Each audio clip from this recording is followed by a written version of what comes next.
lento yama deliverance ngiyacela ukubakhuza abantwana bakaNkulunkulu anginandaba namuntu ngalento engiyikhulumayo lento yama deliverance eyenziwa abefundisi ngiyabakhuza ayiveli kuNkulunkulu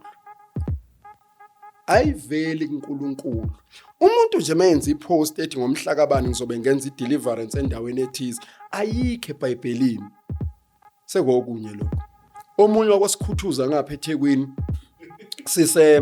sasise stadium phela ngiyakhuluma mina ngoba ngifihla into engisuke ngiyibona ngoba imikhuba engihlangana nayo ngiyibone ngimangale ukuthi yini lokho wasikhuthuza wathi nginikela ngemoto uNkulunkulu wangenzela great things wasethatha envelope wathi ngicela nje abangafaka ama 10,000 kuphela uNkulunkulu ababusise ngava ngabona ukuthi uyasikhuthuza lo sikhotheni uphisane ngemoto uzokhuthuza thina manje uzoqoqa 10,000 bokuyothenga enye futhi into engacishe ngithi abantu bayiqaphela ile ukuthi umfundisi kunikelelwe yena njalo abanye abantu banganikela kuyaronga yes naye ufuna kufunda ukunikela naye umfundisi kuyanikela ukuthi nje umnikelo uyisecret akusinto ongayixoxela abantu ukuthi sanginikele ngo 10,000 endaweni ethize sengenza ukuthi sikwenza nje siyithulele kungazi umuntu asenzi phela lemidlalo eyenziwa la kuma TV engeke ngibone kumiswa abantu khona enye into engangabona kumiswa abantu benikwe impuphu noshukela bemiswa phambili kuthiwa uNkulunkulu isiqalekiso leyanto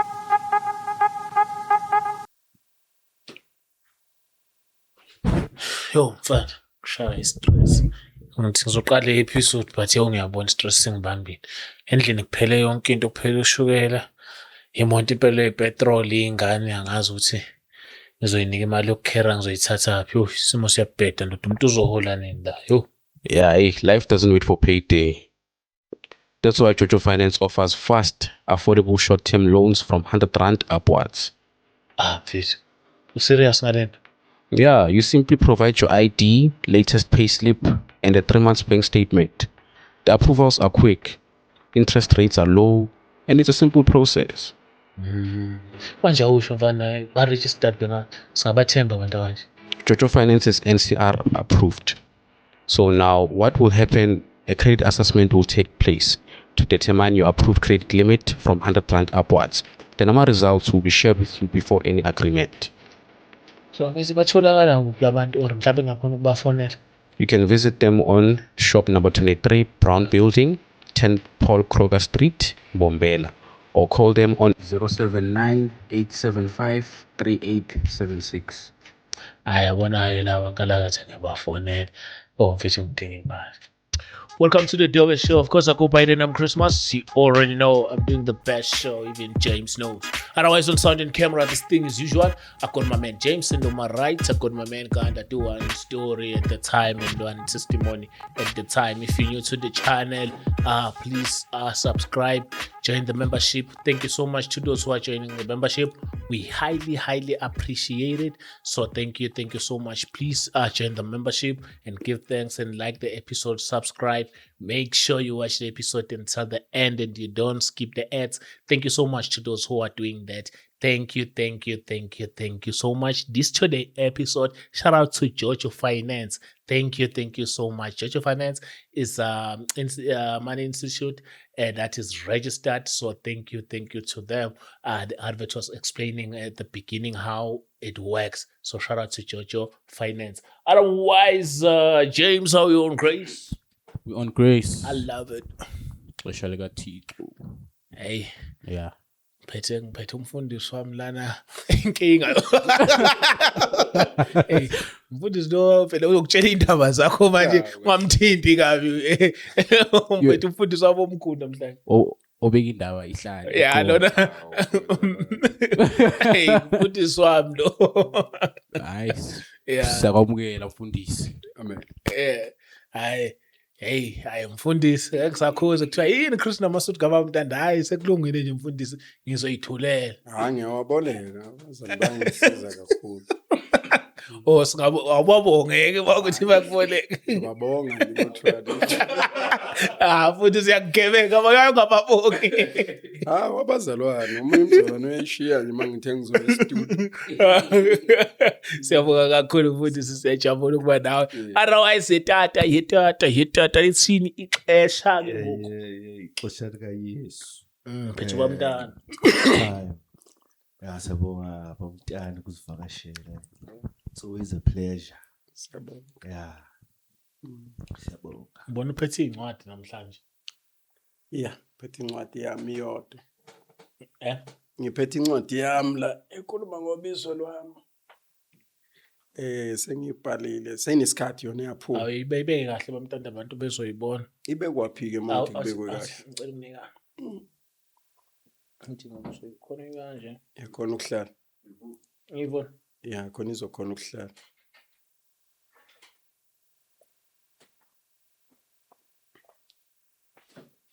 Right gun. Wathi omunye umfana waseSoweto iBhayibheli indlela sengilibhalile lami. Injani manje? Right na. Okay, ubizo lwami. Bamntanda i-story sagcina singasiqeda ngana lokho bethi ijini kabamntanda ave emnandi futhi iyabakhulisa okholweni. Yes. So ezinye izinto sagcina singayiqedelanga but sesekushoda ukuthi singene emshwadweni bese siyivala ke. Kodwa ngabona ukuthi suze nanencwadi. Abantu kuzomela ezinye indaba nanokuthi abantu kuzomela bathenga incwadi. I think lukhondo lidaba. Lukhona kodwa le eyomshado yintsha ingene obizweni. Ubizo kukhulunywa nje ngobizo lwami lodwa phela. Ingqinamba evele after azikangeni. Cabanga ukuthi le part esike sathi kuyixoxa izongena la ethi khona izimpi zobizo. Elandela le nje izimpi zobizo. Akunika umuntu isithombe sisekhanje ukuthi waye kumele mhlawumbe abe nalencwadi then bese uyasitshela ithola kanjani bese singena kuleyo yomshado. No, angibingelele nje kuqala kuba bonke abazalwane emakhaya. Ngibulise ngibonge kakhulu ngethuba. Le incwadi esinesikhathi ngibhalile ikhuluma ngobizo lwami kufika kwami la ngikhona inkosi mayingithuma ukuzosebenza. Ngicabanga ukuthi abanye balibonile abanye bazwile kodwa ke kwaba nalento ukuthi abantu bayifuna incwadi ekhuluma ngayo ngayibhala isinonyaka kahle kahle. Cha ngibhalile last year. Yes. So ke ngilo ngiyikhipha ke kwabayifuna ukuthi babe nayo. Sengithi ke nala ngaze nginiphathele yona ngiyiphathi bekhona ikhuluma ngobizo lwami. Kakhulu abantu engabakhuthaza ukuthi bayithenga abazalwane nabefundisi kakhulu laba abancane abathi babizwe uNkulunkulu khona laba babizwa ngithiwa ama young lion ngiyengizwe ke kuthi angimuhle singisini. Yeah kodwa ngiyengizwe kuthiwa khona abantu ekuthiwa ama young lion. Lolo hlobo lolo alikaze lemi experience uNkulunkulu. Liyakwazi ukusonta ensindisweni lisindisiwe libhabhadisiwe kodwa nje uNkulunkulu uqobo lwakhe alimazi. Ngiyafisa ukuthi ke bafunda uhambo ukuthi kuyini ukuhamba noNkulunkulu hayi yonke lento abasuke beyisho yokuqala amasonto uthenga amasuti amasha uthenga icathulo ezicwebezelayo icathulo ezinde lezi kuthiwa amakhekhe and kusuke ngasilo ubizo lolo. Ukuhloba nje abanye bayeka kade behothisha athenga itenda athenga iveni aqasha amantombazana azomculela acabanga ukuthi ubizo lokho akusubizo yesinye nje sesitambu esivuka kubantu abathi ama-young lion iyona into enginokuyibona. So ngiyafisa ukubaxoxela ukuthi yini ubizo nohambo noNkulunkulu. There was a time la ngake ngathungelwa khona umuntu wase-Seventh Day Adventist isicathulo sibhobokile. Ngiqoke nje ngaclean ngafasa uthayi kwasho ukuthi I've got only one pair of shoe engayiqhoka le edabukile ngaphansi. Wasibona lo baba kwasho ukuthi wayesekhulile ngeminyaka wangibizela eceleni wathi indodana ngicela ukuthi iphathi neinsuku ulethe icathulo ngizokuthungela. Ngoba ngangilethe ubufakazi lapha bukaNkulunkulu ongithumile ongilethe kule ndawo kodwa yena wanothisa ukuthi indlela engihlupheke ngayo ngigugelwe ngisho ngisicathulo. Wangithungela ke lo baba isicathulo wasifaka iglue sa right ngasigqoka ngangizwa ngisha emzimbeni ngisha ngishisekela ukuyomemeza ngoNkulunkulu ngilimithwe izinto zokugqoka enginazo ngavanga nquma ngathi hey uma ngingaphika nalokho vela ngikho kwi-competition angenze lento uNkulunkulu ayifunayo. So inkosi ke yangithwala, hayi ukuthi ngiqhamuka nje sengiyi-right, ngibuya kude. Nginesikhathi la ukhisimusi wami ngiyengixoxa ukuthi wakwaba amapentshisi, ngadla amapentshisi ngoChristmas. Ngihamba ngawavuna komunye umuzi, ngabuya ngawapheka lawo mapentshisi ngawadla. Kwayiyona nto enginayo yayikhona endlini engangayidla. That was Christmas Day. Ngizwa bonke abantu bethi bapheke kamnandi. Nginamahloni ke mina ngayibona uNkulunkulu. Angikwazi ukuya kwamuntu mangilambile ngoba uzosuka phake ngidle ngempela. Kaya kanjani kwamntana? Mawuthi uzodla ngempela Sizodla ngempela ngoze ngilikhothe iplate waphela ngilambile. Base beyabona abantu ukuthi lo muntu ulambile. So umuntu uvana banamahloni ngcono ngingayi kwamuntu kuze ihlazo lami lingaveli. uNkulunkulu ethembekile wangithwala, wangivusela omunye umuntu engithi ngimthanda noma singasabonani njalo. Yabathi ubuya izulu. Umpostoli uZulu ngumhlonipho bamdala kimi. Wangivusela yena uNkulunkulu waba udadewethu, wangigona njengengane yakubo. There was a time mangifika emzini kaLosisi ngangeke ngithi mangingena angibuke emehlweni athi Ntanda mfowethu, ngithi sisi sihlale phansi sixoxe, athi ngenza itiye. Mase kufika isikhathi sokuthi ngizohamba aqale ngokungiphakela ukudla kwesapha, abese ngifakela ukudla esikhaftinini engizobuye ngikudle endlini. Maye nokudla mhlamba athi ivosi uyalidla, khipha ivosi, khipha uanyanisa, khipha utamatisi, zonke lezo zinto anginike. I wish engakalali ikhona into engifisa ukumenzela yona. I wish engakalali. Nje enhle ma ithuba uNkulunkulu engivulela.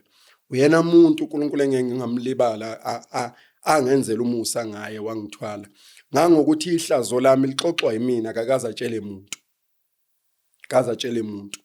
Ihlazo lami kwesinye isikhathi uthola ukuthi kade yoshumayela bampha imali abazalwane akhipho kweshuma athi thatha nansi imali kweshuma uzobona ukuthi udingani. Ngithi ngiphelele ngisho nama underwear anginamasokisi. Athi thatha mfowethu uhambe uyothenga, ngiyalwazi ubizo.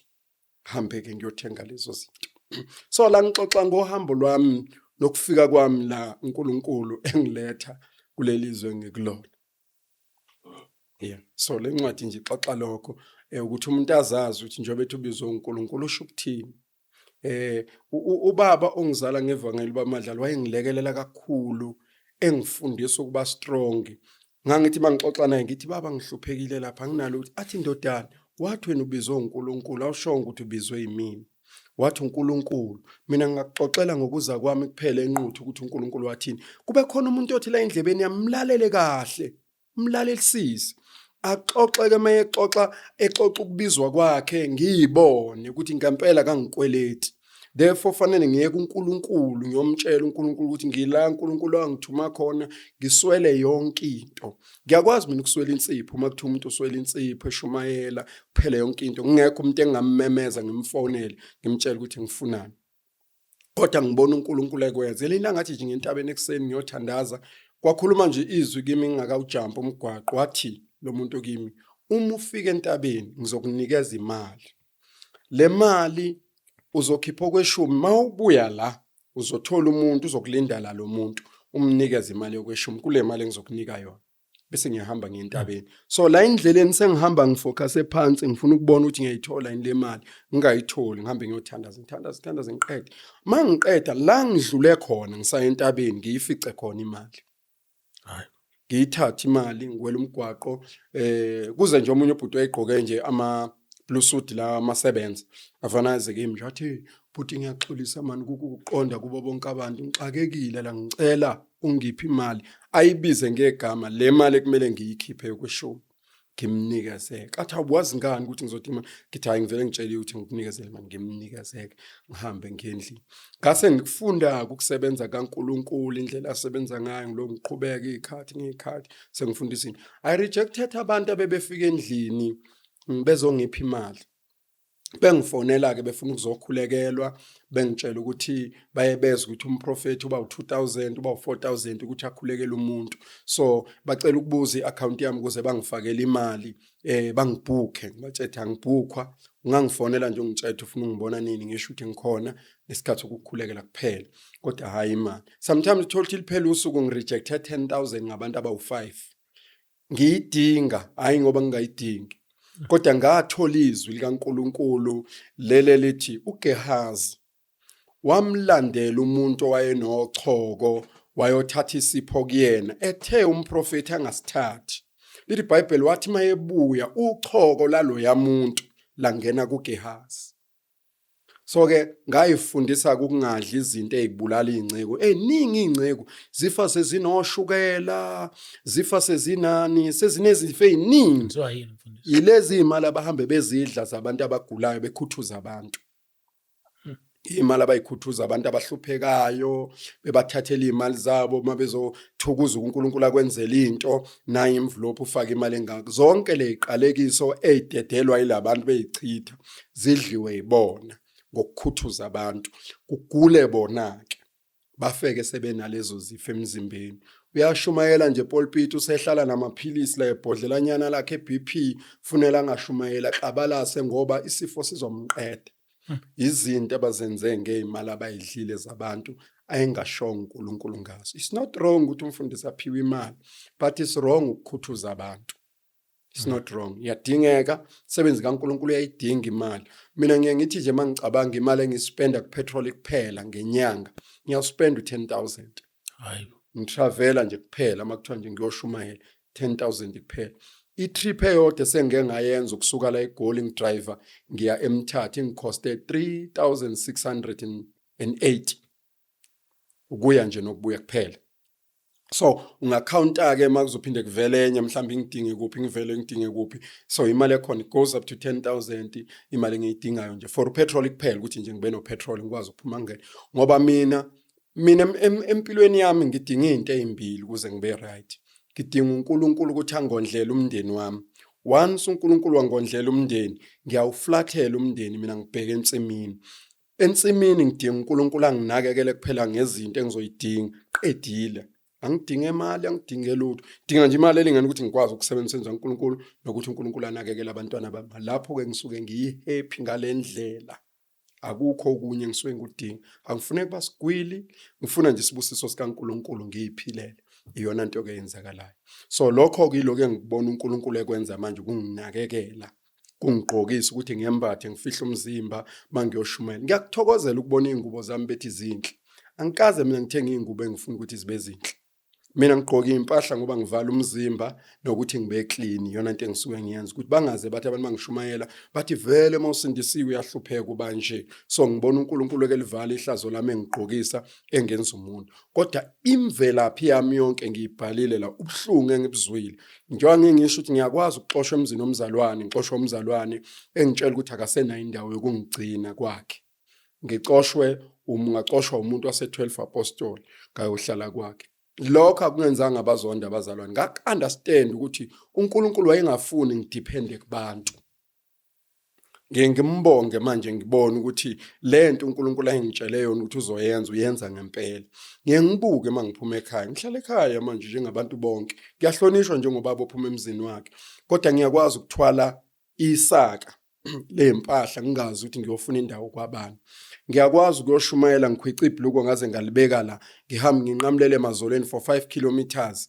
Ngiyoshumayela nje esikoleni for only 10 minutes. Ngiqede ngibuye. Kufanele mase ngifika endleleni ngilikhumule lebhluko ebengiligqokile noma ngisule inyawo, ngigqoke izicathulo. Nganginezicathulo engangithenge ngo300 ngizonga, ngigqoka amaboots. Ngoba ngihambe ngeenyawo 5 kilometers ngalezo cathulo zazoshesha iphela. So ngigqoka amaboots bese ke ibhluko lele ngizogqoka mase ngishumayela ngilifake mangifika lapho sengikhumuleleli. Mangibuya futhi ngizohamba kule ndlela engihamba kuyo, phinde ngikhumule ibhluko right ngifake leli elingcolile namaboots ngiye ekhaya. Zangilasta lezo cathulo for almost 2 years. Because yona indlela engiphila ngayo ukonga impahla enganginayo. Inhliziyo yami yayisekutheni nje ngifuna ukumemezela lento uNkulunkulu athi angiyoyimemezela. Wangithwala ngalendlela. So ngixoxa ke ngobude bohambo lami. Sengibe nenhlanhla ngayoshumayela eZimbabwe, ngafika ngabona indawo la ungeke ulimise khona itende ekudinga kwenza house to house. Sengike ngaba seLesotho, sengike ngaba seMozambique, sengike ngaba seBotswana, sengohambile amazwe uNkulunkulu wangeseSwazini ngithola ithuba lento engangingayicabanga nengangayiphuphi ukuthi ngenzeke empilweni yami, kodwa ngibona umusa kaNkulunkulu ungithwele. Ngixoxa ke ibali lami la lokuthi ngihambe kanjani noNkulunkulu. Ngempela kuyo yonke into enginayo ayikho umuntu ongaclaim imali yakhe ethi wazi ngasebenzisa imali yakhe ngabuilda ngemali yomuntu uNkulunkulu. Le insuku kuyasampula uNkulunkulu ngenzela okunye ungiphi izakhiwo zakho nje. izakhiwe izindlu zokukhonzela. Ngiphi izindlu zokukhonzela? Ngiqala ukuba namabandla anezindlu, noma ngingathi ngiqala ukuba ngiqala ukukhokhela amabandla noma ukuhola amabandla anezindlu. Manje sengike ngibone kwenye indawo kune-mission house yokuhlalisa umfundisi nendlu yesonto, kwenye indawo nginikwa amahholo. Yinto engiyibona uNkulunkulu eleke idilive eyilethe, angikaze ngikhuthuze umuntu kuze kube namhlanje. Ngibonga uNkulunkulu nje ngenzela lowo musa. Ngiyingakho ngiyafisa ukuxoxa nalabafundisi abancane ukuthi bayiqonde indaba yobizo ukuthi iyini. Ngicabanga ukuthi ilokho engakusho ngale ncwadi. Hey. No, ngizwakala uma umuntu mayethi-ke hayi ngifuna ukuyithenga uyithola kanjani? I-150 angafonela inamba yami lejwayelekile njenge ngiyimemeza i-0768963615. Yona ngangi-WhatsApp azothola ama-details ukuthi akwazi uyithenga kanjani. Laba basekudeni uyayithumela phela. Ngiyayithumela ngiyamkhoriyela umuntu abaningi sengiyithumelile kubona. Yes, ngiyenze kanjalo. Mfundisi, izwakala incwadi yakho inobuhlakani naneyifundo. Umuntu ozothi uma yifunda athole naneyifundo zokuthi evangelini izinto uma zenzeka kusho ukuthi uNkulunkulu akekho. Yes. But you just have to keep on praying. Yeah. And Uhambo ijeni nje uhambo, umuntu yeah, njalo yeah. ayiphethe isayide eli-1 ikuphethe konke. Yes. Because umuntu uyitshethi mase ngiyibona again kuphelile ukuhlupheka. No, into ezokwenzeka ma usuzelwe ngokusha. Into ezokwenzeka uzohlangana nohambo lwakho manje uzolugqoka uhambo lwakho. La emhlabeni you have to understand ukuthi uzokwenzani. Wonke nje umuntu ufuna iqonda ukuthi uzokwenzani. Sometimes ingakuthatha isikhathi ukufika la uya khona, kodwa ekugcineni uzogcina ufikile khona. Uma ngalinganisa ngoJoseph, uJosepha umntwana ozala umHebheru khulela ezweni lakwaIsrayeli. Kodwa kufuneka yoba umphathi waseGibhithe, but akazi ukuthi kuyofika eGibhithe efuna ahambe kanjani. Then uNkulunkulu ufuna ahlele indlela eyeGibhithe. Engeke ivinjwe umuntu. Uzoyikhanda noma kamnandi noma kabuhlungu, kodwa yona ufuna ikhandile ekugcineni. Then alende eGibhithe. Uma esebuka uhambo alihambile alomnandi, kodwa injonga kulona uhambo ukuya la eya khona. Na into ebalekile ukuthi afike lapha. Then inkosi efuna yenza izindlela. Nje umuntu nje mayefika la emhlabeni uzofika alingane nohambo lwakhe. Mina nginokulalela abantwana, nginokubatshela. Ngithi ubokuhlalekini uxoxe nendlela kini RDP. Uyitshela ukuthi yazini wendle iRDP. Kulala udokotela la. Ngizokushintsha ngelindanga ngizokwenza isitezi. But ukuthi nje ngisalungisa izinto zami. Then ngesikhathi ufunda uprepare lo muntu ozokwakha le damu. Ngithi mina lezi ngane ngathi zingezayo ukuhlala emadolobheni, zakhe emakhaya ngakubo noma elokushini, ashintshe le RDP ade khuliswa khona umzalo ongenalutho emkhulisa ngegrant. Athathe isithunzi sikama wakhe asibeke la emphakathini ukuthi ngikhulele kuRDP, kodwa uyaphuma udokotela kweRDP. Uyaba khona uprofessor ozalelwe kuRDP.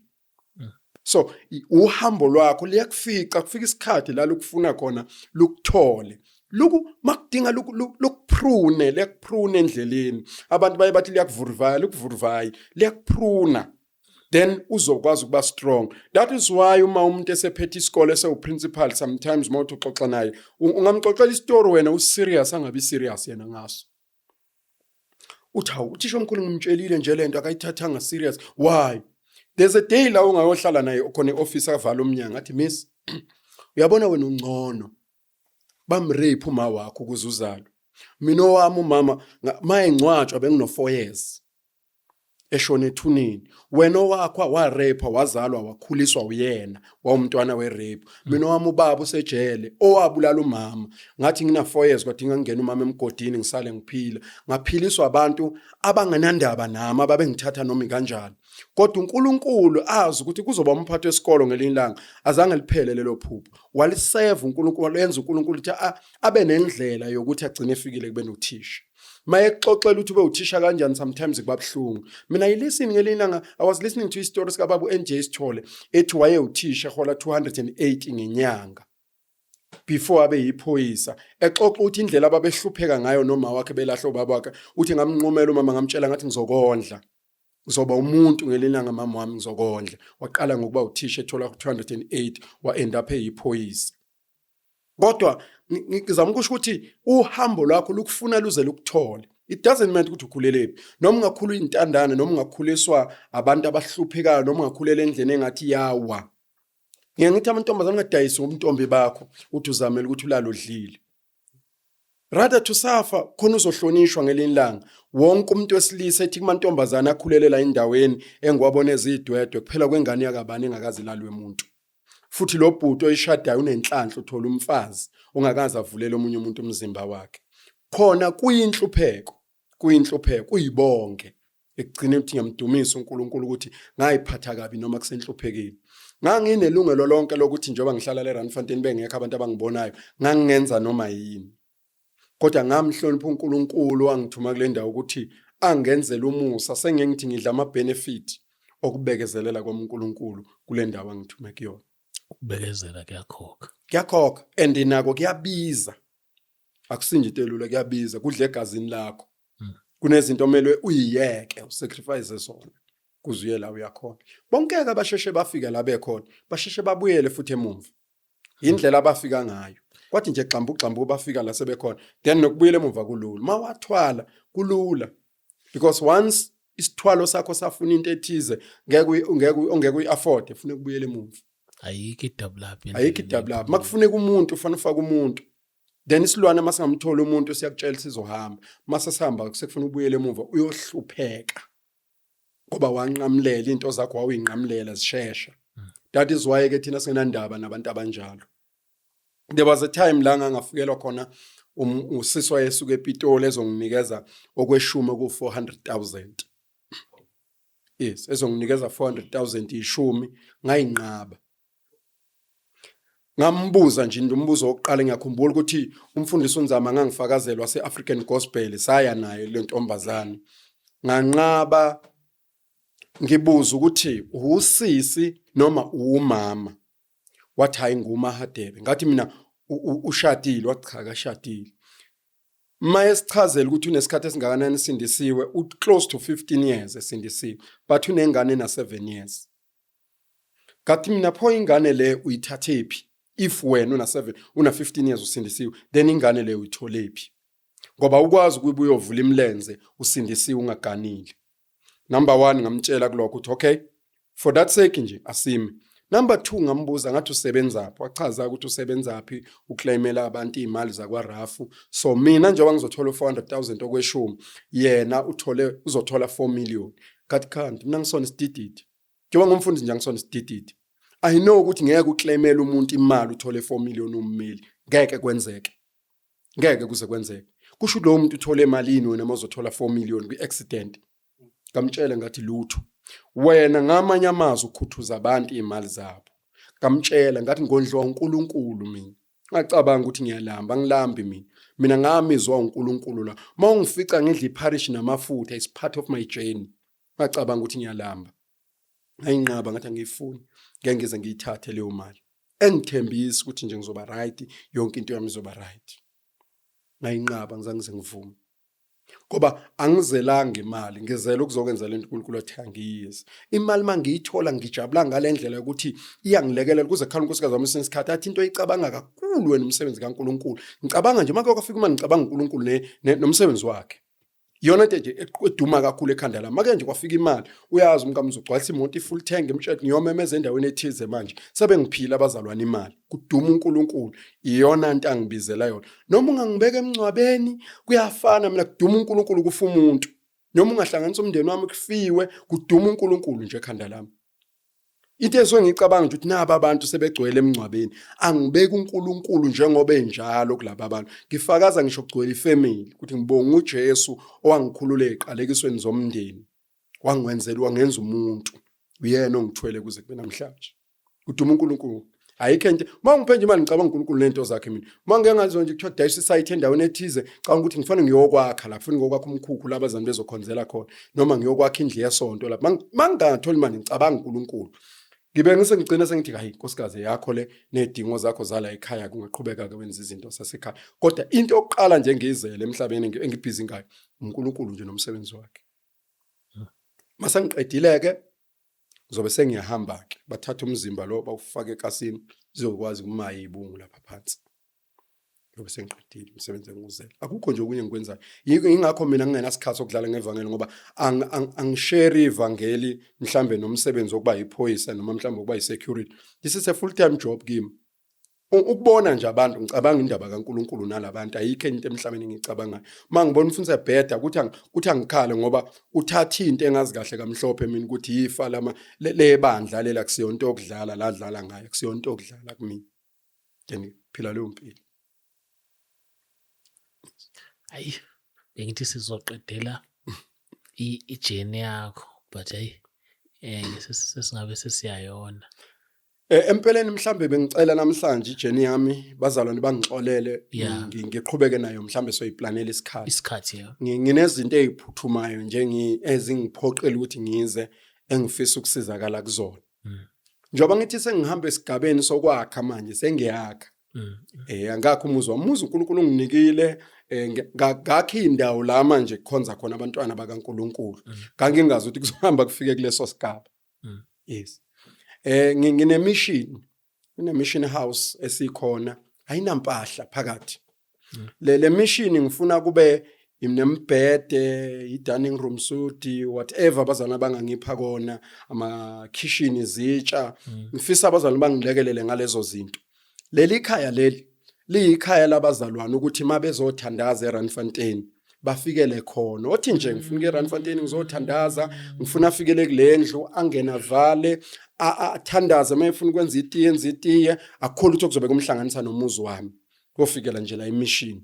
So iyona nto engifuna ukuyenza ngicela abazalwane bangilekele. Onombhede njengomsebenzi angangithumelele ngiyawucela. Onesitulo, onespoon, oneplate ngifuna ukugcwalisa le handle imission. Angihlali khona mina ngihlala kwami. So leyo ndawo leyo ngiyifunela abantwana bakaNkuluNkulu. Into ukuthi umzalwane usuke eMpumalanga Yep. usestranded. Yebo, noma ngathi nje sengisegoli umfundisi ngisondawo ulala ngifuna afikele la le ndawo kaNkuluNkulu akwazi ukulala khona athola umbhede athola indisho ogeza vele nobhavu ogeza kunetoilet endlini isijasi ukuthi nje bangilekelele ukuthi ngifile i-sitting room namakamera ngoba ngifisa amakamera benembhede ewu4 ngalinye. Then kuzokwazi ukugcwala imbhede noma ngabafika bebangaka abazalwane bakwazi ukuqhubeka balale noma beze emhlanganweni. Okunye iRandfontein i-headquarters yami la uNkulunkulu athangize khona kuseRandfontein. So wonke lamabandla azalekayo abelonga la eRandfontein. Aphethwe la eRandfontein. Manje ke kunewall enginalo ngishoda ngoJojo uNkulunkulu senzele umusa basinikeza iwall ebelingasetshenziswa umuntu ukuthi libe yilona lomhlangano egceke likhulu ukuthi sikwazi ukufaka ngisho itende njengoba soba nomhlangano. Ngomhla ka29 July nomhla ka29 June next week siqala ifasting ka21 days. Kule fasting ngimema bonke abazalwane zonke indawo ukuthi abeze kuzothandazwa. So kuyisikhathi sokukhuleka umuntu ekhulekela yonke into asuke eyifuna ukuthi uNkulunkulu amlekelele kuyona. So ke into engishoda ngayo nje kuphela kule ndawo uJojo. Ithangi lelo ukuthi ngifaka amanzi to reserve amanzi ukuthi amanzi ehambile siqhubeke sibe nawo amanzi. Okunye abazalwane makuthi bayeze emhlanganweni into ngicela umuntu aphathe ispontshi isicamelo sakhe mayidinga isicamelo ingubo yokulala hayi okunye ke siyakuprovide njengendishi zokugeza namakomisho ophuza itiye uma ena ikhapha ngaphathi ikhaphi yakhe nespoon ikhapha ngoba akukho ukudla okuzodliwa. Iplate abazalwane bazoqala ukulithola ngoday 22 ekseni bazothola ngalelo la ngeplate alikho iplate elizophelwa. Inenimfundisi next month. Next week Monday iyaqala. Iqala next week Monday. Yes, next week Monday yi29 June Yeah. izophela ngomhla ka19 July. So for 3 weeks sobe silapha sithandaza. Manje ke bonke labantu abahlezi bengifonela bekhala ukuthi bayagula yithuba leli. Ngiyabamema ukuthi abeze emthandazweni kuzothandazwa. Isikhathi lesokuthandaza bazoyikhulekela bazoba nabanye abazalwane kukhuleko. Mema nje wonke umuntu noma ngabe ukhonza kwelinye ibandla akekho kuleli bandla engilikhokhelayo kuphela bakhululekile ukuthi abeze. So indawo isikhona sinayo then bangeza kulomhlangano sobe sinawo kuzozila ukudla sindawonye. Then okunye ngifisa ukucela abazalwane abaningi bafona ngeWi-Fi. Bafona ngeWhatsApp. Bangifonela ngeWhatsApp. Of which ke mina nginalo idatha. Ngisumuntu ohlala nedatha. Ngandlela abafona ngakhona anginalo impela ufuna ngikucacise kubona. Ngiyathanda abantu bafone nje straight. Of which ke ngiyazi abanye ukuthi abakhona ukufona ngemali. engicelayo nje ukuthi abazali bangilekelele nge-Wi-Fi nginayo kodwa indlela ekhosta ngakhona ibiza ngalendlela ukuthi ifuneke ngihlezi nginayo izokwazi ukungilekelela ukuthi noma inini mabefona ngikwazi ukuba attend abazalwane angidingi into eningi ngidinga nje lokho ukuthi bangilekele umzalwane ngikwazi ukungilekelela nomunye noma athi ufaka leyo tour noma ufaka malini ngidinga i-Wi-Fi nje yona into engiyidingayo 2 kuyo le Wi-Fi ngikwazi ukufaka izinkonzo ukubenzela ama-video inkonzo lezi abasuke beyidinga bethi ayipost njengoba besuke bethi ayipost nje angiyipost mahhala iposta ngale idatha kudinga ngibe nama-data anele ukuthi ngipost ngoba mangithenga nje lokho ka-50 ngenza intshumayelo yodwa ngingayiqedi sayenza amaphisi seyiphelile so then ke fanele ngazi intshumayelo isuke iyi-hour lonke okay manje ke fanele ngithole into enele ingakho ke ngithi ngicela ngifake isandla i-fiber nayo no sisebenzisa urent ishiyadura yaduru rent thina u700 nje ngiyazi nami sebenzisa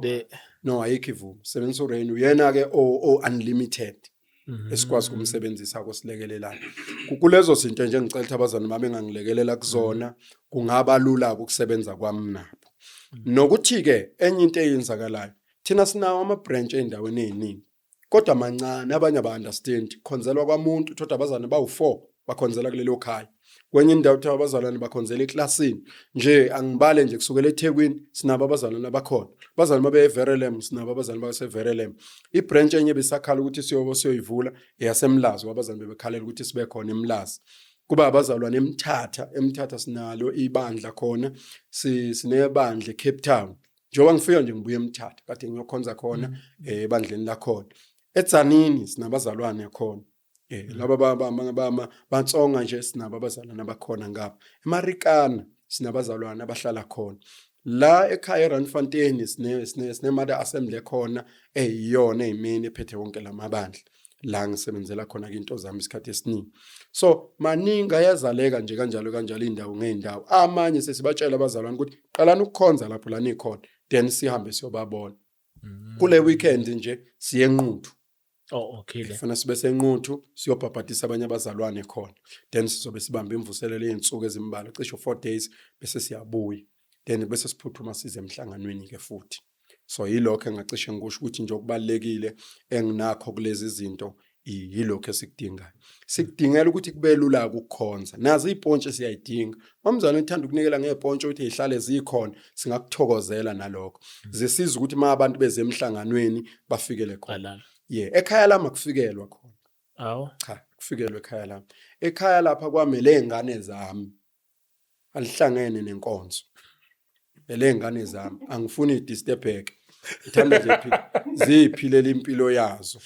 and then imission iyona engiyabazalwane umuntu osuke ezekhaya lami osuke evakashele mina yes kodwa oze enkonzweni cha kufikelwe ekhaya lami kufikelwe emishini yonke into isemishini yonke into isenkonzweni ezinye ihlala eofficeini lami kodwa hayi ekhaya nje kusuke kuyini izinto eziqondene nami cha phela ukuthi njengoba nginomzimba omncane ngumfundisi omkhulu impela yana wangigcoba nje uNkulunkulu ngumfundisi omkhulu impela ungangithatha nje kodwa manje imsebenzi yakhe siyabonakala siyambona uNkulunkulu esebenze siyabona futhi ngibongile nenye into angenzele yona imisedi sengangikhuluma ngayo seyifikile ekhaya sengihamba ngayo hayi mfundisi sengihamba ngayo kodwa mfundisi shuthi unomzimba omncane so drive Mercedes nomathambo nje phakathi kuyona futhi ayimnandi yadelisa ngiyayizwa endleleni ngithi nje injalo nje fosho ngilale ngizwe ukuthi hey ngagibela madoda namhlanje yabona lama 10 hours engwadrivayo ngihamba njengoba noma ngiye Cape Town nje ngihamba ngayo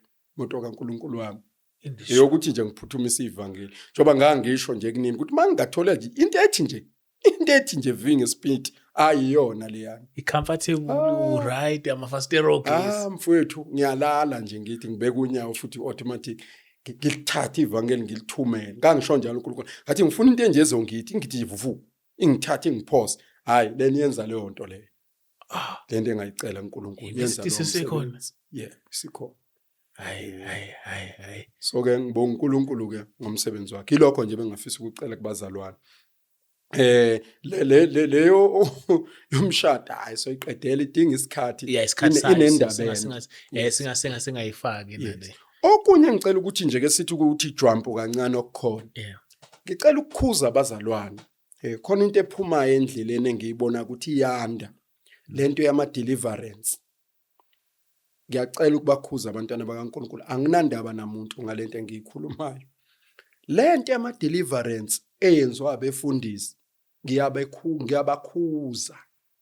Ayiveli kuNkulunkulu. Ayiveli kuNkulunkulu. Umuntu nje mayenza ipost ethi ngomhlakabani ngizobe ngenza ideliverance endaweni ethize, ayikho eBhayibhelini. Awakudeliver. Ayikho eBhayibhelini leyo nto. uJesu uthe hambani nenze izizwe zonke abafundi, okholwayo nimbhabhadise, wasethi niyobeka nezandla phezu kwabagulayo basinde. Imandate ithi hambisani ivangeli, nenza abantu abafundi, hayi ama deliverance. Ngiyathanda ukusho njoba ngihleli kulesi situlo, ngiyakurekhoda ukuthi ngalolu suku ngiyakusho lokho ukuthi abaningi balaba abantu ade benza ama deliverance basemathuneni. Abaningi abefundisi abebenza ama deliverance abekho njengamanje basemathuneni. Ngoba ukwenza ama deliverance ukufundisa ukuba usikhotheni kamfundisi okukhuthuza abantu. Ukufundisa ukuba umqambi manga. Wenza izinto uNkulunkulu angayishongo. Ugcina lapho usunezimali osuyibiza ezingaziwa kubantu. Ayikho into ekuthiwa i-deliverance othi nje ngispecialize nge-deliverance. Ayikho. Ayikho. Usuke eqamba amanga nje umuntu ethi ngispecialize ngokudeliverisha abantu. iBhayibheli lithe hambani nenze izizwe zonke abafundi, okholwayo nimbhabhadise, lase lithi nobeka nezandla phezu kwabagulayo basinde. But mhlawumbe ukuthandaza mfowethu basobe bekhulumela ukuthi abathandazwe. Angazi ukuthi ngoba nginenkinga yesingisi mina. Yiko ufuna nibuyeni ngisize. Uma ethi umuntu ngizobe nginenkonzo ye-deliverance. Ukuhlangana noJesu i-deliverance. Ukuhlangana nje noJesu, uma wamukela igama lika Jesu, usuke wamukela i-deliverance, ukukhululwa. Mawukuthi isingisi lesengisaziyo yileso. Ukukhululwa, ukuhlangana noJesu. Ayikho enye i-deliverance edlula leyo. Ayikho enye. Ukuhlangana nje negama lika Jesu, suke sesifaka into ezodla lezi zinto ezikudlayo kuwe. Yona izodla zona. Angazi ngithanda ukulinganisa ngesinye into engithi angazi noma nenibone uma umuntu ebeka inyama esabasa umlilo. Impuka nabuza ukuthi singayikhotha yini inyama. Angithi ivane egcwala enyameni. Angithi impukana. Cha serious ngibuza into engeke nibone nani ukuthi ngesikhathi usabasa umlilo impukane ziyangena enyameni angithi. Kodwa once wathatha inyama wayibeka emlilweni ziyaqhubeka impukane. Aqhubeke. Therefore ke umntwana nje kaNkulunkulu uma ekathatha uJesu, umuntu othatha uJesu empilweni yakhe, kufuneka izinto zona ziyiphumele. Ziyiphumele. Mangithi ziyiphumele, vele phela ukuzila ukudla nokuthandaza siyakufundisa amasomzalwane. Kuba iroutine yezinto zakhona ukuthi usuyafunda manje kuyathandazwa kuyahlambulukwa, kwenziwa yonke into, uvuma izono, ungahlali nezinto ezingcolile, ungabi namagqubu. Siyakufundisa kuyikona ukukhipha yonke lento. Labazalwane nje abaningi abagulayo, abanye baguliswa umona, banomona nje abanye. Banomona nabanye abantu ngempumelelo yabo. Abanye banenkinga yenhliziyo ezimbi. Uthola ukuthi akagula, ukhuliswa inhliziyo embi, akathetheleli. Wenzwa abantu izinto ezibhlungu, kodwa akakhona ubaxolela. Then the more ungaxolela abantu uzogula. Uzogula. Uzogula. Uma nje ungathetheleli uzogula. Uzozaca baze bathi abantu udliwa yidlozi, kanti awudliwa yidlozi, udliwa inzondo. Udliwa inzondo. Ukuhlangana nje negama lika Jesu i-deliverance leyo. Then ke sesifundisa ukuthi uzilwa kanjani izimpi zohambo lwakho nokuthi usukhona ekukholweni mawuhlangana nezimpi unqoba kanjani. Ayikho into ekuthiwa special deliverance, ayikho, ayikho. Angene ndaba akekho umfutho ngumsabayo kulento engisho noyedwa. Ayikho into ekuthiwa special deliverance ezobe yenziwa ngini. Usuke usungena umoya ukuba usikhotheni. Usufuna ukukhuthuza abantu. Ungayibiza inkonzo ukuthi ngomhlakabani kuzobe kunenkonzo sishumayela ivangeli kobekwa nezandla kubantu abagulayo, anoletha nabantu abagulayo. Akusi wrong batshela ukuthi lethani impumputhi. Leli ivangeli vele umsebenzi walo liyayivula impumputhi. livele leyisukumisa ishosha umsebenzi walo liyabaxosha otikoloshe noma ungambiza umuntu kaNkulunkulu uthi akazothandaza kwakho usuke vele le talent exosha otikoloshe ekhaya. It's not wrong, but ku wrong mawusuthi uspecialize ngedeliverance. Abuma ubugebengu manje, abamotsotsi manje, ayikho into enjalo. And abantwana baNkulunkulu sengibabonile ukuthi sebelimele sebeze bayifunda leli bacanga into ekhona bayangifonela bathi baba ngicela i-deliverance angazi ubaba uyadila ngama-deliverance uyaspecialize. Ngispecialize ngani into engayazi engekho eBhayibhelini? Ngiyithathe phi into engekho ezwini? Ngiyithathe phi? Ngoba mina nje uma umuntu uzothandazela finish and clear, beka izandla kumuntu ogulayo. Mina ngiyathandazela. Ngiyabakhulekela abantu abagulayo. Balethwa futhi strong lapha ekhaya ngiyabakhulekela abantu abagulayo. Angispecialize. Ngiyayibeka izandla kushizwe. Futhi uma engasindi umuntu ngiyambuza uNkulunkulu why engasindile umuntu ngoba kushizwe ukuthi ngobeka izandla. Ngibeka izandla phela ngumprofeti, kumpriest nje impela. Endlini nje kaNkulunkulu ngibeka izandla. Hayi ukuthi ngiyaspecialize. No. Angivimbi ukuthi abantu bayokhulekela abantu abagulayo kodwa awaphela amanga. Abuphela ubugebengu. Izinto ekuthiwa o special deliverance o healing service. Ayikho into enjalo ekuthiwa healing service. Ayikho into ekuthiwa healing service. I-service nje service kuphela. Kuyashunyelwa, maqedwe ukushunyelwa beka izandla kubantu abagulayo. Abagcwaliswa ngamandla kaMoya Engcwele bagcwaliswe ngamandla kaMoya Engcwele. Noma ungamemezela nje uthi ngomgqibelo siyathandaza, sizilile ukudla kusukela namhlanje ngomgqibelo sikhulekela ukuthi iNkosi sigcwalise ngamandla kaMoya Engcwele. Akukho wrong. Angithi nicela lokho eNkosini ukuthi inigcwalise ngamandla kaMoya Engcwele. Kunjalo. Ayikho yonke. Mina ngishiso ukuthi ngoba mina ngiyalithola ithuba ekhaya lokubuka iTV. Hayi ujoba ngishumela ngilibuthi. Ngiyayibuka iTV, ngiyayibuka iTV, ngiyaba nesikhathi sokubuka iTV. Ngilalela abantu abashumayelayo ngibona ukuthi ukweduka lokhu. Ngelinye ilanga nje ngangahlala ngabuka iTV, ngeza umuntu kaNkulunkulu ethi kubantu, nina sizwe esithize anikeli nina. Nina inhliziyo ezilikhuna ninikeli. Mawuyomisa itendi yoshumela usungayanga ofuna iminikelo kubantu. Usuku bahambisela ivangeli. Sungayili ngoba bafuna imali. Uma usuthi kubona banikeli, ayi sekokunye lokho. Omunye wakwasikhuthuza ngapha eThekwini sasise stadium. Phela ngiyakhuluma mina ngoba ngifihla into engisuke ngiyibona ngoba imikhuba engihlangana nayo ngiyibone ngimangale ukuthi yini lokho. Wasikhuthuza wathi nginikela ngemoto. uNkulunkulu wangenzela great things. Wasethatha envelope. Wathi ngicela nje abangafaka ama-10,000 kuphela. uNkulunkulu ababusise. Ngava ngabona ukuthi uyasikhuthuza lo Sikhotheni. Uphisane ngemoto uzokhuthuza thina manje uzoqoqo 10,000 bokuyothenga enye. Uyothenga phela mawunikelela abantu abawu10 ubone iNP 200 ka 100,000 abantu abawu10 abayithenga. Bayithenga. Mawubona iMercedes ka 300,000 uthi nje ngifuna abantu abawu30 abazonginika nje 10,000 awuphuma u300,000 uyaphuma. So indlela nje zokukhuthuza ezisezingeni eliseqophelweni elifuna ufasa uthayi ufaka ibhantshi uyokhuthuza. Hayi ukuthi izwe. Umuntu mayenikela usuke enikela ngokusenhlizweni yakhe ngendlela afuna ngayo. Thina sidlile iminikelo esingakaze siyibize kumuntu ukuthi sifuna malini. Siyayigibela naloko ngihamba ngako phandle kuumnikelo umnikelo nakho. Kodwa sikaze sibize kumuntu ukuthi ngenyanga wonginika imali engaka. Mina abazalwana abakhonza nami akekho ngisho yedwa ongathi ngake ngazofuna imali e10 ngoba ngihlangene nemali yokweshumi. Imali kaNkulunkulu. Lithi iBhayibheli ngenisani endlini kaJehova kube ngukudla.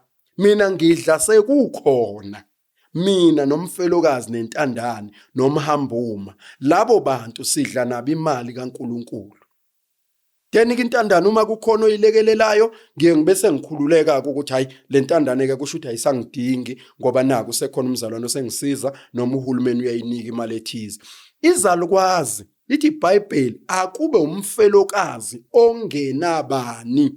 loyo mfelokazi ke lithi iBhayibheli mina njengompriest ngimunakekele adle kule mali kaNkuluNkulu ngiyamnika uma kodwa kumfelokazi oseneyingane noma nabazukulu iBhayibheli alivuma ukuthi ngimsize angikwazi kumnika imali kaNkuluNkulu ngoba unabantu adependele kubona kusho iBhayibheli mina ngisho into esezwini angilandi imali kaNkuluNkulu kubantu ngidla imali ekhona kaNkuluNkulu endlini ngoba lithe ingeyokudla ingeyokudla gibela kuyo shumayela ngisebenzisa yona ngigeza ngayo ngithenga insipho iyona lekelela ukuthi ngihambe ngishumayela ivangeli angikaze ngiyibize kumuntu ukuthi ngicela imali yokushuma wena uyilethanga asinalo nebhuku la ngirecorda khona sine account kuphela yebandla la kubhenkwa khona imali yebandla ngoba ngeke ngiyigcine endlini imali yabantu igcinwa kuleyo account bese isebenza idingo ke zomsebenzi kaNkuluNkulu njoba ngitravela ke nje kusetshenzwa yenza lokho kodwa ngiyakhuza kubantwana bakaNkuluNkulu iyekeni lento endigcinana ukungifonela nengibuza ngama deliverance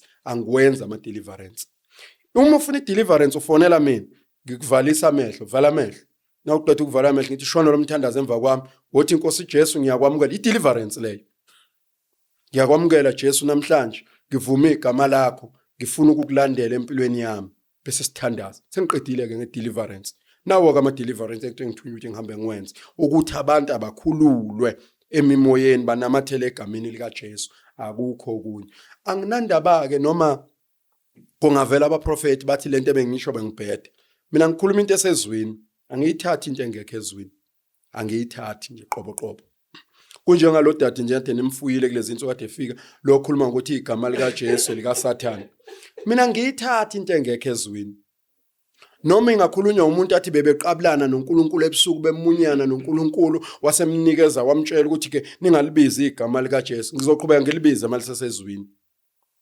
anguthatha umbhedo wento engekho ezwini likaNkuluNkulu and abazalwane bafuna ukuyi-adopta lento bahambe ngibezwa la nala kuma TV bethi yashua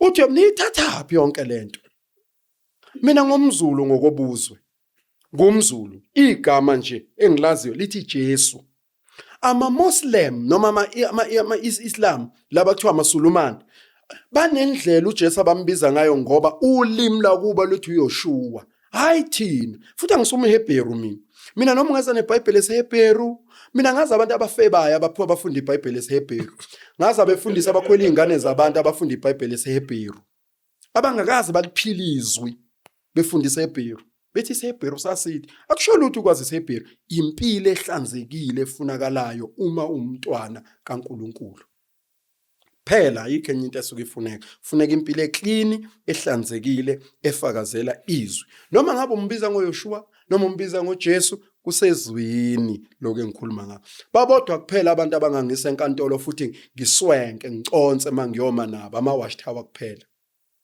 labo bakhuluma into engekho eBhayibhelini efile kunazo zonke izinto engake ngayibona ezifile emhlabeni because la amabhayibhelini abo sengeke ngalifunda la ukuthi khona uNkulunkulu bafaka uJehova la ukuthi Jesu khona bafaka uJehova bona because aba understand ukuthi makushiwo uJesu kushiwo uJehova kushiwo umuntu oyedwa uthi uJesu kuJohn 14 mina ngekubaba ubaba ukimi konke okwenziwa ubaba ngiyakwenza thina nobaba simunye yingakho sibiza igama lika Jesu singabizi igama lika Jehova ngoba munye ngisho sibhabhadisa asibhabhadise emagameni amathathu likayise elendodana elikamoya ingcwele ulifunda kahle iBhayibheli uMatthew 28 alithi emagameni amathathu lithi egameni likayise elendodana likamoya ongcwele igama hayi amagama igama munye uNkulunkulu umoya ingcwele kaNkulunkulu uJesu unguNkulunkulu moya ofunda uJohn 1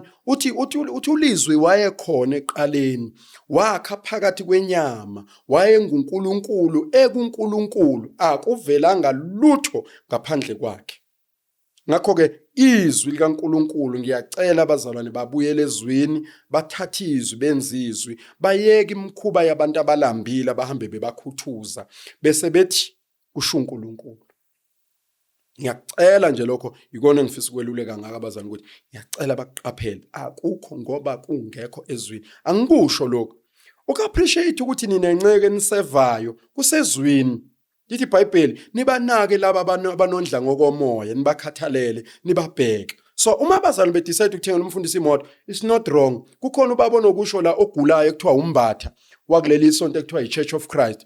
Uyayigulela lo yamkhulu. Ugula okwangempela ngoba kwakugana uganwe ingane na 25 years above 70 njengamanje. Wagana umfazi wakhe ephile engafanga. Hayi. Wagana. Uyayigulela ke ngithanda ukubatshela abazali ukuthi umsangano lento asuke ekhuluma. Uma ivangeli likwazi kumqondisa bekumele limkhuze angaganwa ingane na 25 years. Angagana umfazi wakhe esaphila. Umfazi wakhe usanda kushona manje. Bevele no enayo bese ganwe ilengane. So uku-appreciate umfundisi ubani umbatha umfundisi. ukhona lona okuvela kwi-gift media nje nomzimba omkhulu. Awu. Bathi umbathi yebo. Yebo lo enhloko around. Uyeke lo mkhulu engithi uyagula. Awu. So usonta kokasho usonta FM. Cha usonta kuleli bandla lekuthiwa iChurch of Christ. Bayibiza ukuthi bayibandla. Uthi amanye amabandla wasiwe ibandla yilabo. Uthi abefundisi bangaappreciate ngokwezwi lithi umuntu oniholayo nimazise. Akusikho wrong mabazali bedecide bona ukuthengela umfundisi wabe emoto. It's not wrong. It's not wrong. Imoto iyasiza kakhulu ekushumayeleni ivangeli. Yenza izinto zibe lula. Uma bona besibona isidingo sokumthengela, abamthengele ngiyabaqhuquzela. Kodwa hayi ibizwa uyena athi ngithengeleni imoto. Uma bebona ukuthi uKhisimusi bangamenzela, bathi sikuthengelela kumfundisi okaKhisimusi na imali sikupha. It's not wrong. As long ingabizwanga uyena. Benonkosikazi wakhe nezingane zakhe akukho wrong kodwa nayi sibizwa yibona kwehlukileke lokho seyabakhokhisa kodwa uma bona beappreciate it's not wrong appreciate uyayibhedela lo yamkhulu ngoba abantu abanjengaye yibo kanye abagcina bekhuthuza abantu ongathi masulandela la bedlula khona bakhuthuza abantu ngoba vela baphiwa lutho bagcina sebekhuthuza ukuthi nje abazali bakuwenzela it's not wrong. Nami mina qobo lami njengomfundisi bakhona nami engibenzelayo ngisho abanye befundisi ngiyanikela nami bakhona mina nginabantwana engibafundisile esikoleni engibakhiphela imali ngabafundisi ngabagqokisa okuyinto engeke ngihambe ngichazela wonke umuntu ukuthi lo ngamfundisi lo ngimenzele lokho lo ngimenzele even ngisho university nginabo abase university bengibabhadalele 4000 ngenyanga kuyo le mali kaNkuluNkulu akusikho nje wrong akukho wrong ku wrong uma sekuwena osukhuthuza abantu kurong ke lapho kodwa nje ukwenza ukunikela akusinto wrong akusiyonto wrong futhi ke into engacishe ngithi abantu bayiqaphela ile ukuthi umfundisi kunikelelwe yena njalo abanye abantu banganikela kuya wrong yes naye ufuna kufunda ukunikela naye umfundisi kuyanikelwa ukuthi nje umnikelo uyisecret akusinto ongayixoxela abantu ukuthi senginikele ngo10,000 endaweni ethize sengenza ukuthi sikwenza nje siyithulele kungazi umuntu asenze phela lemidlalo eyenziwa la kuma TV engeke ngibone kumiswa abantu khona enye into engangabona kumiswa abantu benikwe impuphu noshukela bemiswa phambili kuthiwa uNkulunkulu isiqalekiso le yanto ngayidli nje ukuyidla le yampuphu into esiqalekiso okuzobukiswa ngawe phambi kwabantu ukuthi uphiwe ukudla isiqalekiso le yanto umuntu mayekupha akukuphi into engeke kwazi umuntu ukuthi ukuphile okungcono kungamane kube yimi mina engiphiwe engishoyo ukuthi ngiphiwe yabona hayi yena ongiphile ahambe etshela abantu ngabona kushawa izandla kulelo tende kwathiwa hawu inceka kaNkuluNkulu inikele ngempela yathi bashutheni ngamtshela mina lo wayengise kuleyo mvuso esihamba naye ngathi ngiyaqala ukuba la kunesiqalekiso khona kungena uNkuluNkulu njengalo doti adungise kuwona ngeke ngiphinde ngiye ayina uNkulunkulu lento nathi sisiyenza manje abantu sabanika siyithulele size la sisiza khona siyithulele umuntu yena mhla I decide ukuthi uyayikhulumela yebo akukho wrong ngokuNkulunkulu nje akukho wrong ukuthi ninikele but kuyingozi uma wena usuzohamba utshela abantu ukuthi nganikelela ubani ngamenzela ukuthi no akusikho isibusiso sinikela thina ngisho kushado uthola ukuthi umuntu oshadayo kanalutho yithi esithwala umshado wonke singatshela umuntu ukuthi umshado wakho nje wasibashadisile nje bashade ngenxa yethu sakhipha yonke imali sakoleka samshadisa ashada qo sinabantu thina sibathengera ama ring ukushadwa sakhipha ama ring sihamba sothenga ama ring sabuye sabanika ama ring ukushada bengenalutho salungisa kodwa kusinto esingamsitshela ukuthi umbona ke fake le ring yathengwa yimini wayengenalutho ngalelo langa no asambi kanjalo ekukholweni so ngikhuza lento yobugebengu ukuthi kubantwana nje bakaNkuluNkulu abayiyeke ngaphandle ke makuyilezi impisi ezibhalweke izwi lenkosi ke elithi ngeinsuku zogcina kuyovela abantu abayithandela imali kuyovela abantu abathunywe izinhliziyo zabo abathunywe izisu zabo kulungile-ke makuyilabo labo-ke ngeke ubenze lutho abaka-antichrist labo noma bangashumayela ngegama likaJesu zigebengu nje zika-antichrist leso then bayaphela bese kuzoba into yokugcina enye ngiyizonda kunayo yonke. Yabona kunohlobo lamantombazana aphumile angazi noma sindisiwe kodwa ngeke ngizwe ethi asindisiwe la ngashiya imfundisi alala nanoma ubani Hayibo. agcwele ensindisweni. Ngiyathanda mina umuntu eyinceka ayiqaphele. Ukhululeka ushiya isikhala ungathatha amantombazana wambondela linsela phambi kwakho uyophaphama uphelile ngawe. Ngoba ayayiphosa ngisho emzini yabefundisi nala kunamakhosikazi khona ayayiphosa ayangena afuna ukuyichitha imishado. Ofuthi ke abazalwane abaqaphele lokho kakhulu ingceko. Ngoba ulekethi nje hayi usisi Nkosi yami unenhliziyo enhle uyongilethela amanzi yonke lento le uzogcina uyile. Uzowa ngeke ume kuze kube phakathi udlala nentombazane ngeke ume. Baningi balele phansi ngaleyo nto leyo. Sidlule khona. Mina nje ngingakaganwa ukuthi mina ngiyaphuza ukuxoxa obezi izinto ngiyibuke nje isenzeka. Mina bengivakashelwa amantombazana ngithi ngokubizwa la kuma podcast ngifike ngichaze ukuthi ngihlala ngedwa angiganiwe. Kujijeleka amantombazana asindisiwe endlini yami. Ethi umuntu uzucela ukuzothandazeni ngithi woza afike umuntu afuna ukuhlala iviki lonke ehleli la endlini. Ngihlaleke mina ngifuna ngithutheke ngiyohlala kwami ngoba phela ngangihlala eroomini hambeke ngiyolala kamzalwane. Kwangilekelela futhi ukuthi kube khona umzalwane oseduze ozoba ufakazi ukuthi ngempela bengilala kwakhe. Bengihamba ngiyolala kababafako. Ngilale kabafako le ntombazana ilale la endlini. Hawu. Mangithi ngiyafika la ekseni ngithi ngiyangena endlini. Uyambona umuntu ozogeza nomuntu osemaplanini. Uthatha isikhindi sakhe sangaphansi wahlobisa ngasembhedeni usibeke kahle ukuthi na ungena ufikele kusona. Ngingene ngithi hayi sisi qoqa lokhu kungahlali kanje ngoba abantu azalwane besilisa baningi abangena la endlini. Hawu kuyaxolisa baba ngithi mawuneka uboneka ngala emva kwe-ironing board isikhindi sakho yona ndawo eright. Ngiyibuke lento ngelilanga ngafika omunye nje athi ngafika egcokini ayidress emini into ekhanya bhanga phakathi ubuke emzimbeni ubone into ayigqokile ubone umzimba ngaphakathi. Ngabekezela wahlala loyo hayi waze wahamba. Kwafika omunye naye kwakuuhlebo osindisiwe.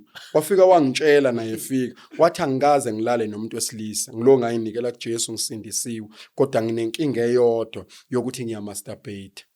Wangitshela umuntu la endlebeni yami ukuthi lo akukona ukuthi ulethe inhlambuluko ufuna wena ukuthi nemzimbeni. Inkosi yangilekelela wahlala naye waze wahamba ngazange ngenze lutho. Kwafika omunye wesithathu lo wafika kayi cha yena wangigila lo wesithathu kwacaca ukuthi ayakadlali yena usemsebenzini. Ugila kanjani mina? Ngithi ngiyomhlangabeza estopini phela umzalwane ngithi ngizobuya nomzalwane. Ngibuya nentombazana ifaka ijini elincane elingaka libambile lapha G-string igijima la ngaphezulu ngemuva. Hayi.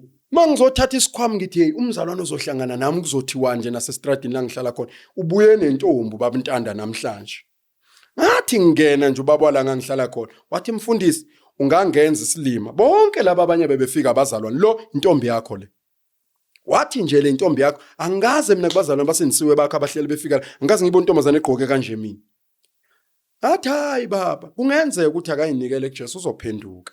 Sizosizakala hayi ngize naye endlini ngimtshele ukuthi chala kuleli room lami akangena into esifazana ufaka ibhlue alifaka ibhlue hayi ke ushuda khumulelo lebhlue lakhe ke abhincekile khuzana ithawula akhipha isketi kangi ngibuye ke segqokile ke se right.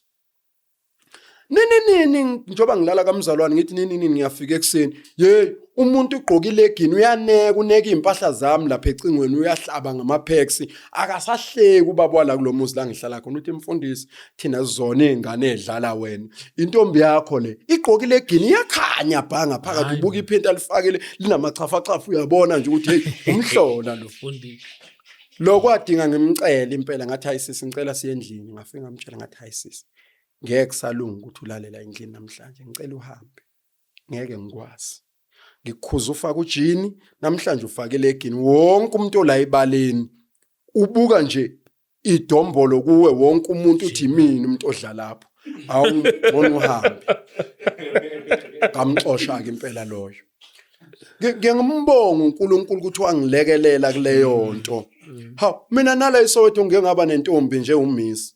Hayi man. Ehlala nje la iSoweto yangifonela yangitshela ukuthi sizoshada, ngingakhathazeki uyena ozothi take care of everything. Enhle. Hayi isilahlwa nje sentombazane. Ngathi na ithumela isithombe ngabona ngathi likhona madoda leli yellow phone lathi nami ngisindisiwe njengawo.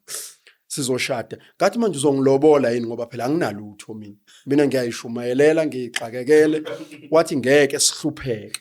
Hayi. Saxabana nje masekhamba isikhathi eseqala ukukhuluma izinto esegagamela wangena embhedini waqala ukubuza ukuthi ivolovolo lingakanani kwenzakalani. Ngathi efonini. Ngathi hawu kanti bungathi wena ucela umshado ukuthi ufuna ukungishada kanti wasokhuluma ngezinye izinto athi hayi ngiyabuza phela ukuthi nasempilweni uright yini ivolovolo liyasebenza yini. Ngibuye kuzo zonke lezo zinto ngiyazazi abantu abathole lencwadi abantu abayofunda lencwadi umfundiso. Azikho izinto ezenziwa yila mantombazane engingazazi. Ekhaya la manje nje ngoDisemba bengihosta amanye amantombazane ezohlala nathi ethazothandaza akukho ngisho eyodwa yafike yathandaza. Lenye nje yangibiza iqhubu yathi icela uxoxa nami izoyihlambulula ungahlala nayo phansi ngalalela ukuthi hayi nanga umzalwane ngathi asivala amehlo sithandaze uzoyihlambulula. Wathi unemizwa yami Ekhona umama wasekhaya. Kwamendlini ngaphuma naye ngaye emishini ngathi siyohlala emishini saxoxa wathi nginemizwa yakho. Asikho isikhindi sakhe sangaphansi engingasazi ubenza isiqiniseko sokuthi maye nami ngibona yonke into. Kamtshela ngathi hey wena ufuna ukukholwa ngeke usizakale ngoba ufuna ukuphenduka yini inkinga hayi ngiyathanda ngiyafuna uJesu angisize ayikho into engayenzanga ngihlala naye ekhaya ayikho kwaze kwaba kabili kulokwesibili wathi hayi noma ngithi ngiyazama ukuyicima lemizwa ngilongini nayo imizwa yakho ngathi maku uNkulunkulu ngeke akwenze kunonkosikazi la endlini ngeke azakwenza uNkulunkulu. Sihamba umuzi wami uthe ehamba umuzi wami bese uxove wawuxova kwathi egcineni khumbula ukuthi kwaku10 ebusuku sibuye entabeni nonkosikazi sibuye uthandaza. Ngathi hamba ovusa le ntombazane uyibiza izela ngathi ngayahlala la ngahlala esofeni ngathi umthetho wakho wena kahle kahle usathana ukuqashile wena. Uqashile usemsebenzini umthetho wakho uzochitha umuzi wami uzochitha ibandla likaNkulunkulu njengobula wathi hayi baba unamanga umuntu okhona ngathi baba akusinjalo mina ngisilo umuntu. Ekseni ke savuka wabaleka ngoba ngase ngimexpose yonke ngathi ngisengithule kakhulu ngingamtshela unkosikazi wami ngilo ngithi uyaphenduka kanti uphezulu kweingqondo wena umthetho wakho yonke into engile ngithi uzokuphenduka kuyona sengiyabona ukuthi wena uqashile usathana. Iyona into efuna ngiyiveze zonke lezi. Wabaleka ke ekseni wathatha yonke imithwalo yakhe wahamba. Sathi sibenze nonkosikazi la sasiyekhona samfice ngasekhe ekhaya. Ngisho ukuthi ke ingceke uziqaphele akuginqa lamantombazana. Awuginqa futhi hayi ukudlala ayokuginqa uyobuye eketini zawo. Endiyobe usubanda qa njengekhala lengulube. Yekuphinde emva kwalokho ushumayela into ebhadlile ngoba umuke wafihla isono make kwashunyelwa ngesono uyalimala. Ugcina usuyilabo sesabathi hawu njalo nje kukhulunywa ngobufebe angithi uyazi umuntu uthi akalali kubulala emzini abantu uyovula imlenze then ke uma kushunyelwa ngobufebe fanele umuntu alimali ngoba ngeke kulimaza into ongayenzi kodwa mawuzazi nje ukuthi uyayenza therefore ke uzolimala ngakho kuyalimala na kanjani. So ngizambatshela ukuthi yakani ukuthatha amantombazane lona wathi efubeni iBhayibheli lithi awabeka amalahle esifubeni angakushisi. Yikho kuzwa kuthiwa ingceke ngibonile lamantombazana ayayiletha agcinelala nabo kuya ngokuthi usizakele na noma usizakala. Mawungasizakala ungawalala ngendlela enza ngakhona. Yes ngendlela akhohlakele ngakhona ngagcina ulale nawo. Hayi ukuthi ngoba kwama 2000 lolu hlobo nje usathani wenza leyo nto endleleni. Ngayinqumela ke ngathi ekhaya lami lutho phelelana emishini manje wonke umuntu ofika la ekhaya ngaphelela emishini angazodala idisorder ngoba wakwajuluka umngame impela ebona nje ukuthi hayi noma kuthiwa izinto ziyafana ikhona into efunwa ile ntombazana ikhona into efunwa ile ntombazana. Uyazi ukuthi umuntu yonke into ayenza igcina ivele obala ukuthi kahle kahle hayi leni icabangayo wenzenye and she was used ekulaleni nabefundisi ngoba wazoyihlambulula wathi hayi ngeke ngalala nomfundisi ubani ngabo Hayi. nto kusho ukuthi nami ngomunye umfundisi asezolala naye. I-record lakhe. Yes, record lakhe ngathi lento uyayiqhubha uyiyeke. No. Ngicabanga ukuthi lokho namhlanje hayi ithuba lokuthi ngibuye sizoqedela leyo mshado abazalwane bangalimali Lena nje bengifisa ukudlula kuyo ngoba iyaphuthuma siyabacela impela abazali basilekelele njengoba baqhubeka umhlangano kuya phambili. Yeah. Nathi solithola ithuba ngizwile uNtuli ethi nike nafika. Hayi nathi lizovula ibandla lase revival. Mfundisi ene kumahara siyasibiza nje sesistreame Lizovulwa ibandla lase revival kungekudala kuzoba nomhlangano omkhulu lizovulwa. Ngifuna liqoshwe la ukuthi ingane yakandlwana. Yeah. Ingumfundisi. Yeah. Ayigcini ngokuba umfundisi. Kumongameli. Siyeza Ingane mfundisi yakandlwana. sobe sikhona. Funa nishade futhi nabafana. Funa nishade ngiyashadisa mina. Yekelani lento lokunixhaphaza amantombazana nani la studio. Kuyekeni lento. Funa nishade nani. Ngilo ngifikile njani ikhuluma indaba othi nishade nani. Funa nishade madoda. Ayikho phela lento. Nidlaphi nina nje onlomo nidle nisula umlomo. Sihleli kamnandi kakamfundisi. Ithi sisahleli kamnandi kanje. Nihleli kamnandi kuphi? Hayi, kumele nigane. Mhlawumbe singathethelela ulokhuzana mhlawumbe ukuthi ngestep uyalandela. Nina yodwa nobabili mina niganwe ni. Mina sengiqalile. Hawu, phasi wena ngiyakushadisa. Wena vele kobe kumina ukushadisa. Afuthi singamina umuntu osifazane la ngikhona ngijabula ubuka nje ngiphatha kanjani kanjalo ngifuna e-studio umuntu osifazane kayivume lento Nami nakho ngifuneka ngiyoshumayela kodwa uyebekezela ngomntana. Ayikho leyo. umuntu osifazane ayivume lendlela ngiphatha ngayo. Nangu mamntanda nayo uyabekezela ngisuke ngifuneka noma kuphi. Sibone ukuzayo mfundisi sibone ukuzayo mfundisi okay uxolisile ke namhlanje bekumele sithinte ukuye so uzobuya siqhubeke nejeni yakhe cause baningi abantu abathe indoda ijena lendoda yazivuselela so uma ufuna incwadi njengamanje incwadi sikhona is available noma kuthiwa kuphi yakhona ukuthi akufakele ephephu ubizo lwami ya ilapho uzothola khona futhi ezinye izindaba ukuthi ke obizweni lakhe kwenzakalani. Siya encourage ukuthi abantu abasemabandleni kanjalo nabafundisi bakhona ukuthi babe nayo bayifunde bezwe igameko ezake zabhekana nobaba uNtanda kodwa wagcina namhlanje ulasihleli naye esitorweni okhuluma uthi uJesu Christ uyinkosi. So siyabonga kakhulu bazalwane ngokusupporta, siyabonga ngokuthanda le episode, ni like and subscribe futhi nilandelele udaba lakho ubaba uNtanda. Uzobuya ke ngokuzayo khona maduzane bese siqhubeka nohambo lakhe. Otherwise sibonga kakhulu, shout out to Church of Finance, we highly appreciate it for sponsoring this episode. If you want to advertise, you can just call us and you can advertise your product here, or you want to hire the studio, you can hire the studio here. We provide all the services. So yeah, thank you so much. On camera and sound as usual, I got my man James, and on my right, I got my man Kanda to one story at the time and one testimony at the time. If you're new to the channel, hey man, where have you been? Yeah, we love you. James, how we out? Yeah.